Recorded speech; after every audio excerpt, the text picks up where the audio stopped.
Welcome to Choose Your Own Adventure, Self-Directed Adult Learning Theory, Learning and Assessment. We have Dr. Carla Flippo and Dr. Holly Rick with the PhD in Management program. A lot of initiatives have been used in online learning, from experiential learning to learning styles to blended learning, and they've gotten a lot of good feedback and engaged students, but we continue to find that students want more flexible options in their learning.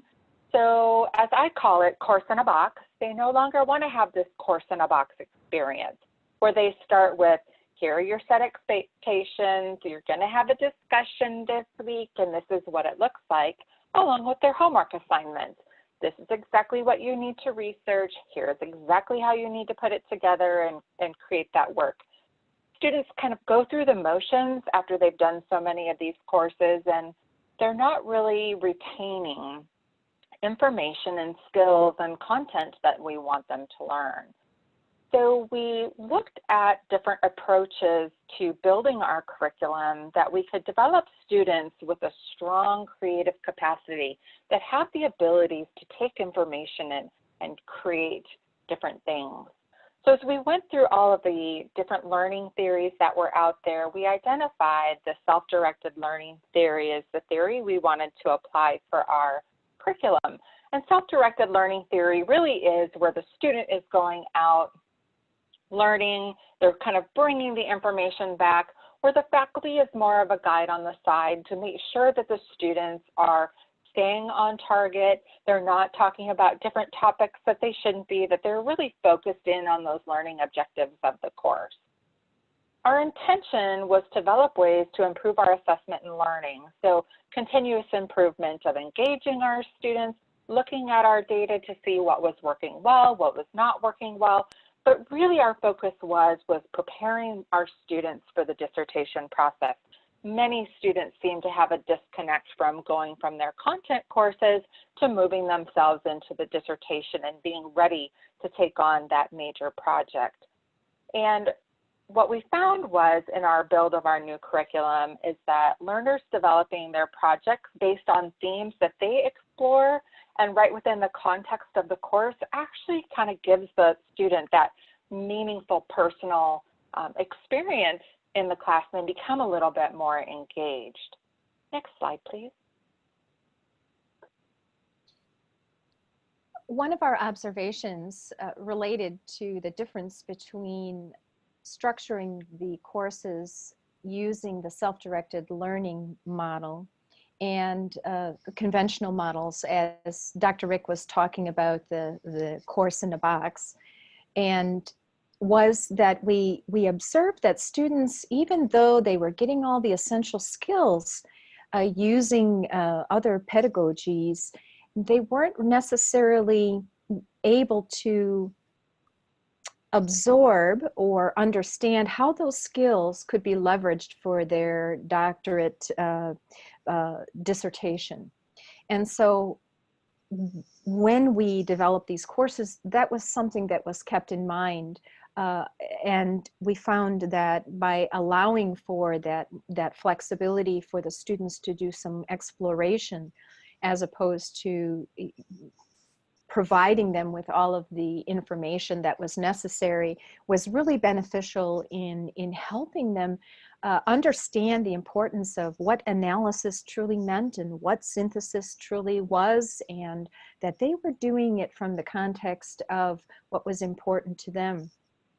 And so that this approach was what we used for our program specialization courses. And it has really helped students to be able to begin that exploration process that is sometimes missing for most students as they start to hone in on what their dissertation topic is. We don't provide any specific readings for them. There is a list of literature, however, that if they want to go to that list of literature to take a look at specific things, we don't necessarily say you must read this or you must know this. They actually have to investigate that, The assignments, there are many assignments. All of the assignments are scaffolded across 3 primary projects, which they're working toward completing. And this is very, very instrumental in helping them in their progress. The other thing that's been a big shift for the way that we handle the discussions is that students actually are collaborating with one another. They're not just asking the question on the initial post. A student may, we still have initial posts. However, students are actually asked to go and investigate the topics that other people are interested in and find articles that may be relevant to that other individual. And so there's this real sense of sharing that goes on and cooperation between one another. And it has been very fruitful in what I've observed. I do teach the courses. And so it's been really an extraordinary experience to see them provide really actionable feedback that students can use on their projects, as well as on some of the things that students do contribute, other articles and books alike to that topic area. And this brings us into assessment of skills. So because the projects are set up similar for the 3 content courses that they take throughout the program, we're able to take a look at skills, specific skills for each project as it relates to the actual design of the assignment. We'll get into that design here in a few minutes. We can look at both formative and summative assessment. We have an example that we'll show you after we kind of show you the model. Some good examples of formative assessment are the use of reflection. Reflection can be very powerful if students are able to do and complete reflection the right way. And reflection of, the grumpy, I had a bad week at work and I just didn't get as much out of this, isn't as helpful, where we really want the students to think about what makes this a really, good project, what was bad, what was missing, how did they struggle, and maybe some things they did to overcome, to really think about what they learned in those skills. The other part that we're looking at, and we'll talk about too in a little bit, is ipsative assessment. We're taking a look at the first time that they do this type of work and what that looks at the last time they do that work. So we find that these courses and the way that they're structured really does develop a strong linkage to their academic and professional skills. So as they're working on their time management to complete these within a course, of course, those are good professional skills, the writing, the critical thinking, everything that we really embody within a doctorate, you're going to find within those projects, and hopefully be able to see those skills and the development of those skills from the time that they start these content courses to specialization courses until they complete them. And we're finding that students who actually have to engage and interact within this curriculum are actually coming out able to conduct the research, and they're really truly prepared for the dissertation process, where they're able to write research questions, find material, analyze that material, and start putting things together in context. Next slide, please. So what we're going to take a look at now is just a little bit of the contextual framework that the students would have in each of the courses. So for each course, there's a topic list. And the topic list provides, there are 3 projects the students have to undertake while they're in the specialization courses. The first one is the development of a framework. Mostly it's a conceptual framework as opposed to a theoretical, but there are a few that have chosen to do theoretical frameworks. They also have to put together a prospectus similar to the prospectus that is required for the dissertation. And then not a proposal from the standpoint of a chapter 1, 2, and 3, but it really is more of a research proposal, so that it would be more like a light chapter 3. And if you wouldn't mind scrolling down. Each of the the topic lists have 3 themes, and each of these themes are going to be, one project will be assigned to each of the themes, and the students can self-select. And again, that flexibility is extremely important to allow students to decide which one they wanted, which theme that they're going to be investigating for the framework, and which theme that they're going to investigating for the prospectus, and which theme that they're going to be investigating for the proposal component of the course. And so, just as an example, for this one, this is a class in human resource management. The first theme is organizational behavior, and the bulleted item, the dark bulleted item there, is the organizational theories and application is a topic level. And underneath that, with the hollow bullets, those are considered issues. And so students actually would look at, you can scroll down, please. They would look at these topic areas to decide how they want to construct their project. And they have to do that for all 3 of them. So it will give them an opportunity to look at the span of topic areas. If you scroll down, please. So for the second theme, it would be organizational culture and structure. You can see here the topic areas as well as the issues that they may investigate. And so a student, what they would do is, let's say that they're going to work on their prospectus and they've chosen theme 2. In their projects, they have to declare at the theme level, which is it's a much more broader scope. They would look at theories, they would look at those things that make up organizational culture and structure in general.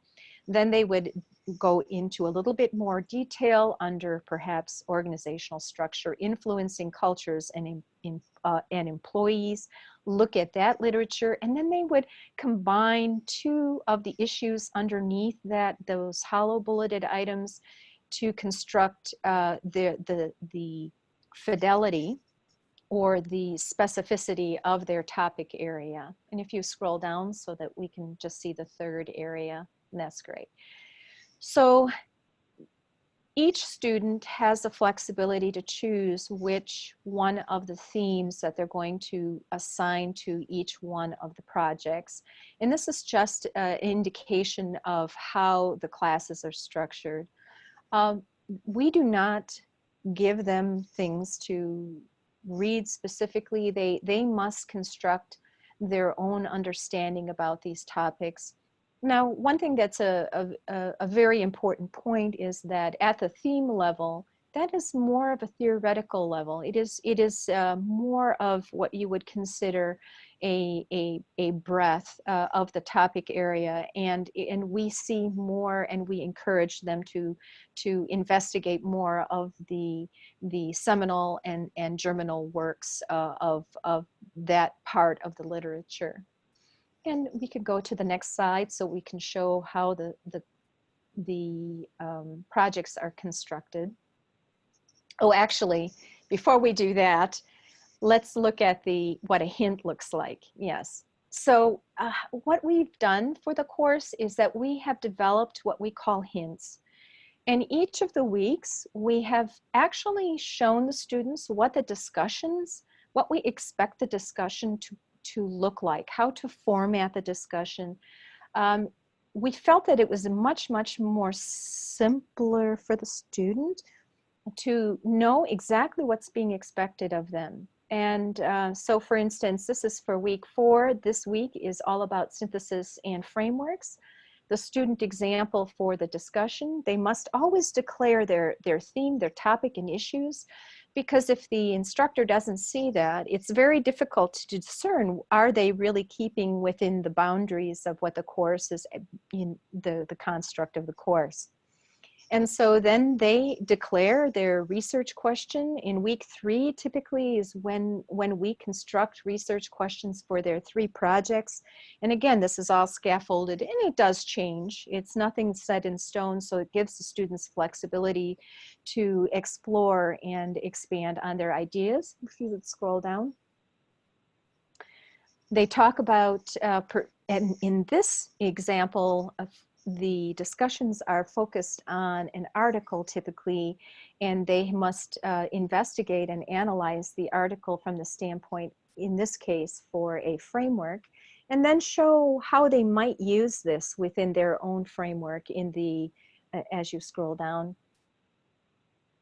the rationale. It would explain why this example might be something that they could use in their first project, for instance. And then if you continue to scroll down, we give an example of the assignment for week 4, what is expected of them. And again, the student would then declare their own theme, topic, and issue, their research question, their conceptual framework. Scroll down, please.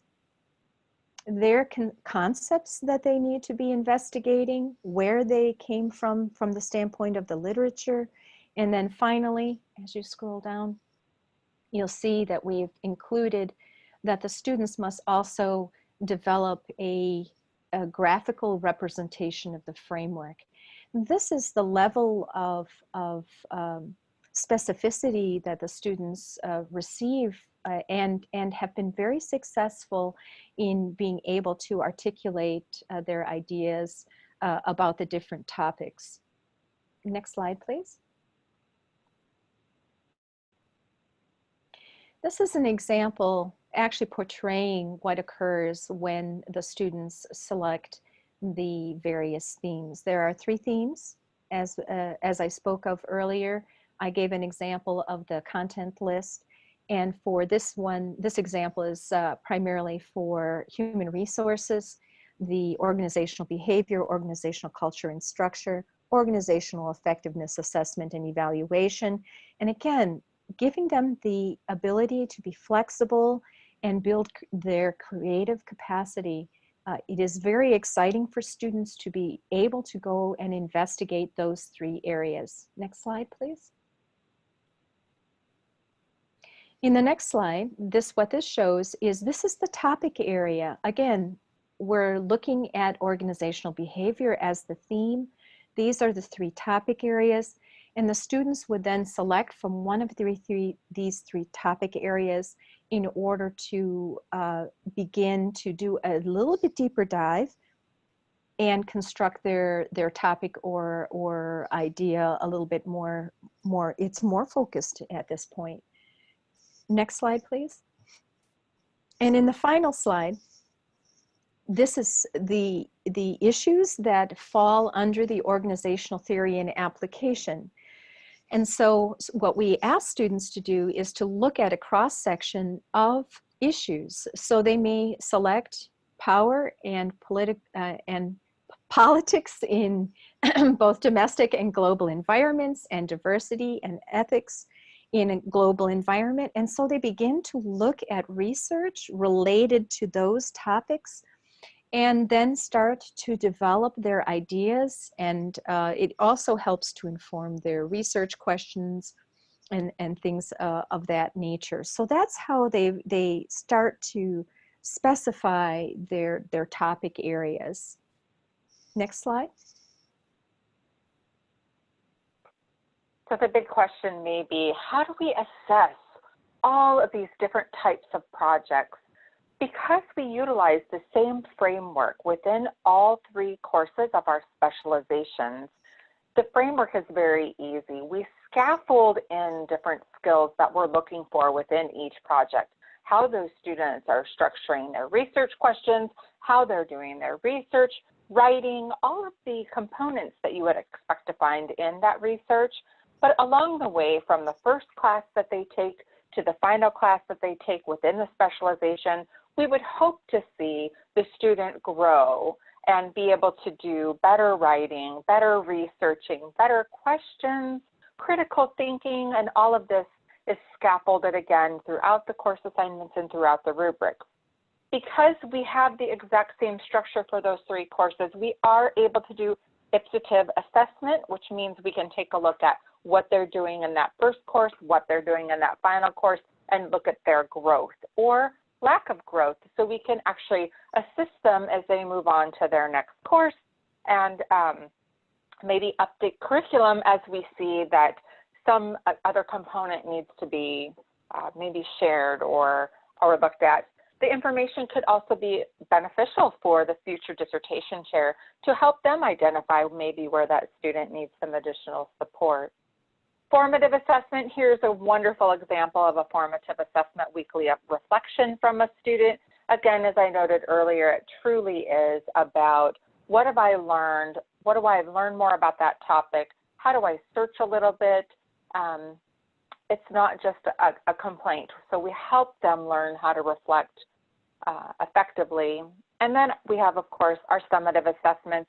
We have rubrics embedded within the courses that are going to pull out the components that we've identified throughout our program as we believe are ones we want to see within our students: critical thinking, writing, being able to build their research questions.